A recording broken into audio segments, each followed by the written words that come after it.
अब आप ही बताएं, उस खिलाड़ी को शहंशाह ना कहें तो क्या कहें, जो खिलाड़ी मैदान पर पसीना बहा के आए तो उसे पानी पिलाने के लिए हाथ में जग और पानी लिए उसके पीछे पीछे रतन टाटा घूमे, जिसकी हर बात देश की प्रधानमंत्री मानती हो और जिसकी बल्लेबाजी देखते ही ब्रिटेन की महारानी की आंखों में आंसू आ जाते हो, ऐसे खिलाड़ी को शहंशाह ना कहें तो क्या कहें।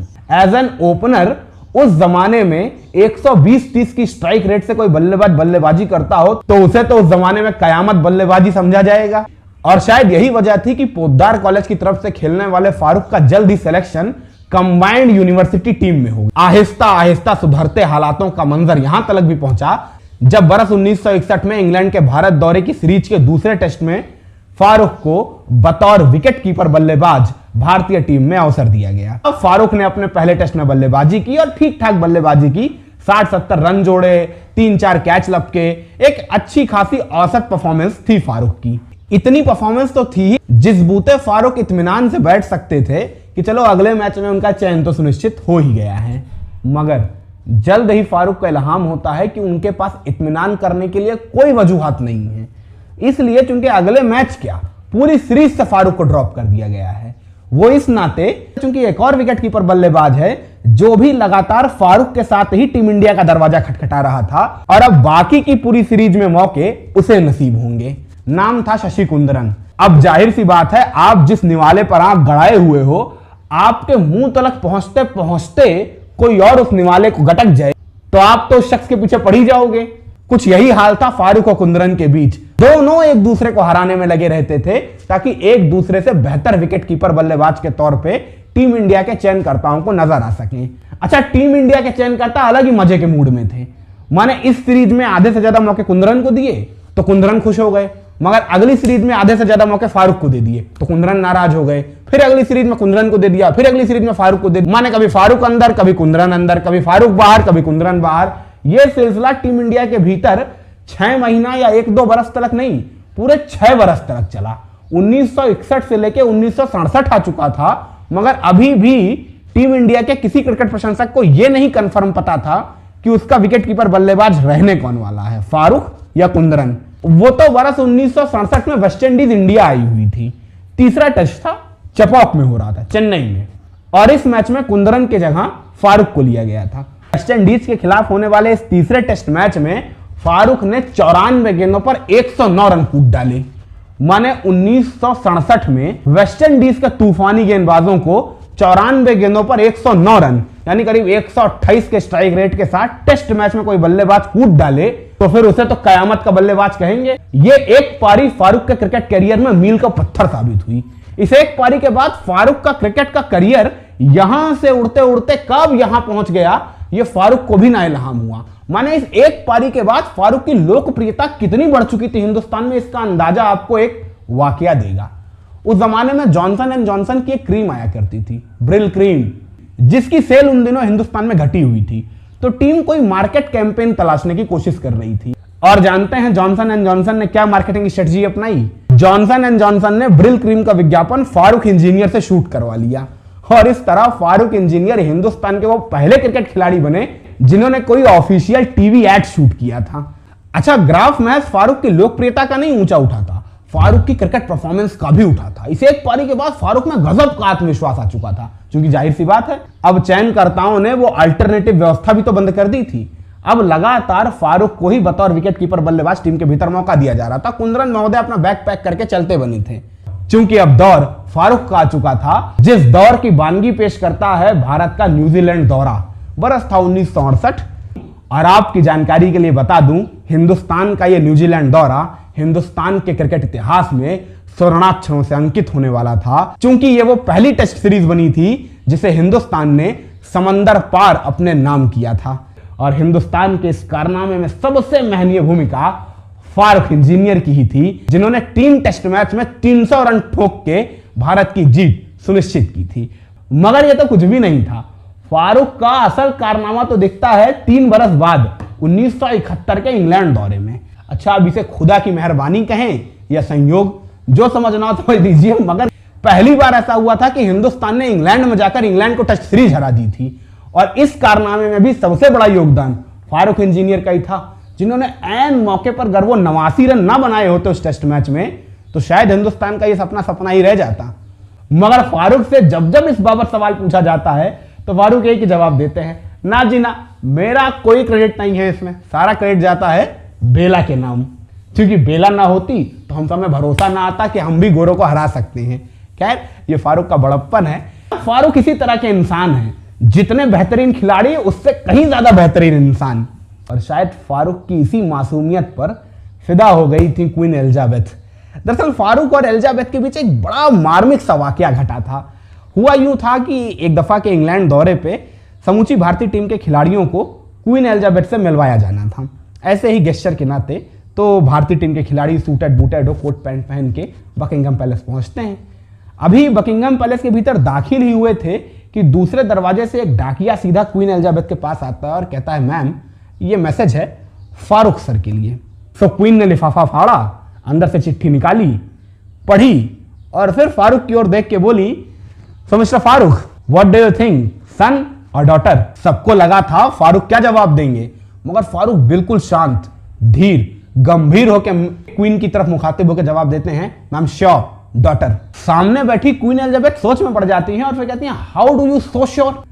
तब जाके फारूक क्वीन एलिजाबेथ से समूचा वाकया कह सुनाते हैं कि दरअसल अभी चंद महीनों पहले ही उनकी मां का इंतकाल हुआ था और जब उनकी मां अस्पताल के बिस्तर पर अपनी आखिरी सांसें ले रही थी तो फारूक उनके बगल में ही बैठे हुए थे और रो रो कर उनसे मिन्नतें कर रहे थे, उनसे एक वादा मांग रहे थे कि वो मुझे छोड़ के ना जाएं। और तब उस हालत में उनकी मां ने उन्हें वादा दिया था कि वो ये शरीर छोड़कर जरूर जा रही हैं मगर वो जल्द ही वापस लौटेंगी फारूक की अगली संतान के रूप में।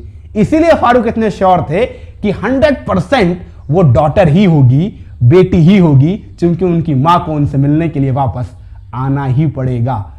फारूक की इस मासूमियत को देख के क्वीन एलिजाबेथ भी अपनी आंखों में आने वाले आंसू को नहीं रोक पाई थी। बाद में ब्रिटेन के प्रधानमंत्री ने अपनी आत्मकथा में इस वाक्य को विस्तार से लिखते हुए लिखा था कि इसके बाद जब जब फारूक का जिक्र क्वीन एलिजाबेथ के सामने हो जाता था वो भावुक हो जाती थी, क्योंकि उन्हें यह वाकया याद आ जाता था। खैर, लौटते हैं ठीक उसी घड़ी जिस घड़ी सामने फारूक खड़े हैं और सामने क्वीन एलिजाबेथ उनकी पत्नी की दी हुई खबर हाथ में लिए हुए खड़ी हैं। फारूक को इंतजार था क्वीन के जवाब का और क्वीन ने जवाब दिया, mister Farooq, you are right, you think right, your mother has come to meet you, you have a daughter now. आपको यकीन नहीं होगा टीम के साथी खिलाड़ियों को उस दिन कितना बड़ा झटका लगा था, क्योंकि उन्होंने पहली दफा अपने रूकी को इस कदर बिलक बिलक के रोते देखा था। उसके पहले तो रूकी जब देखो तब दूसरों की टांग खिंचाई में लगा रहता था। फारूक की यह टांग खिंचाई की आदत पूरी दुनिया में विख्यात। बरस 1972 में टॉम लेविस की कैप्टनसी वाली इंग्लैंड की ऐतिहासिक टीम इंडिया आई हुई थी। दूसरा तीसरा टेस्ट खेल रही थी फिरोज शाह कोटला में और इंग्लैंड के महान बल्लेबाज माइक डेविस बल्लेबाजी कर रहे थे। सेंचुरी के बिल्कुल करीब थे कि तभी बिशन सिंह बेदी की एक ऑफ टर्न समझ नहीं आई और गेंद बल्ले का आउटर एज लेती हुई सीधा विकेट कीपर के दस्तानों में समा। हालांकि डेविस को ऐसा लगा था कि ये आउट नहीं है, मगर अंपायर ने आउट दे दिया और डेविस बड़े उदास हो गए, क्योंकि उस जमाने में सेंचुरी बहुत बड़ा मौका हुआ करती थी और उनके हाथ से सेंचुरी यूं चली गई तो बड़े दुखी थे, बड़े उदास मन से जा रहे थे स्टेडियम के बाहर। तो फारूक उनके पीछे पीछे जाते हैं और बोलते हैं, उदास मत हो यार, उदास मत हो। बहुत समझाते हैं, कोई बात नहीं, सेंचुरी फिर से बन जाएगी, मैं जानता हूं, हो सकता है आउट ना हो, मैं तो बहुत दुखी हूं, इसीलिए मैंने अपील भी नहीं की थी कि तुम्हारी सेंचुरी बन जाए। माने इतनी बेहतरी से कंसोल करते हैं कि माइक डेविस अपनी आत्मकथा में लिखते हैं कि उस शाम जब मैं वापस ड्रेसिंग रूम में आया तो मैं रूकी को सोच रहा था कितना बेहतरीन इंसान है। माने उसकी टीम के लिए ये कितने भले की बात है कि मैं आउट हो गया, मगर बेचारा कितना दुखी था। इस नाते उसने अपील तक नहीं की थी आउट होने की ताकि मेरी सेंचुरी बन जाए। कितना अच्छा आदमी है। मगर माइक डेविस अपनी आत्मकथा में अगले पन्ने पे लिखते हैं कि मेरा यह भरम अगले दिन टूटा जब सुबह चाय के वक्त मेरे कमरे में अखबार आता है और मैंने अखबार के मेन पेज पे एक तस्वीर देखी जिसके नीचे कैप्शन लिखा हुआ था, C Farooq B Bedi Davis out. और मैं तस्वीर में देखता हूं कि मेरे पीछे यही फारूक मियां जो कल कह रहे थे कि इन्होंने अपील तक नहीं की है, यही फारूक मियां गेंद हाथ में लिए हुए हवा में करीब 4 फीट ऊपर उछल के ऐसा चीख चीख कर अपील कर रहे हैं अंपायर से आउट होने की कि माने इनसे ज्यादा श्योर तो कोई है ही नहीं है आउट होने का और इनसे ज्यादा दिली ख्वाहिश किसी की है ही नहीं कि माइक डेविस चलते बने। डेविस अपनी आत्मकथा में लिखते हैं, उस रोज मुझे यकीन हो गया था कि रूकी से बड़ा झूठा दूसरा नहीं है।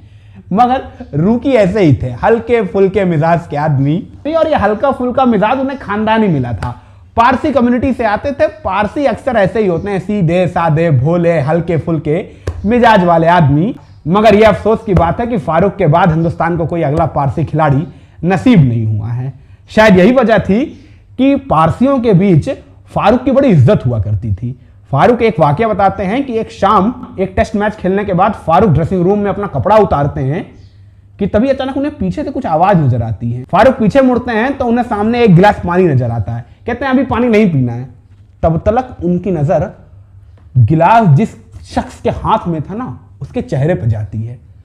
सामने साक्षात रतन टाटा खड़े हुए थे, हाथ में गिलास का पानी लिए हुए।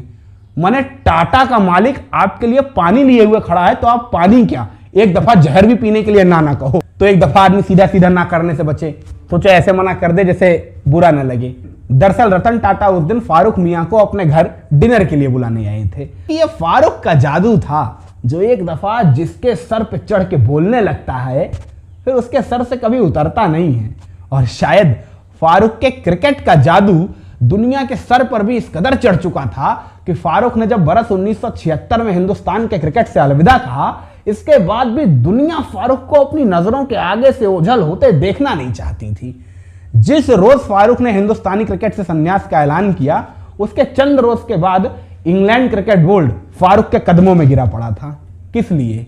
कि फारूक काउंटी क्रिकेट में हिस्सा ले लें। दरअसल उसी बरस इंग्लैंड के क्रिकेट बोर्ड ने काउंटी क्रिकेट के भीतर ओवरसीज प्लेयर्स को खेलने की अनुमति दी थी। फारूक को भी लगा खाली बैठ के करना ही क्या है, क्रिकेट में ही हाथ आजमाएंगे।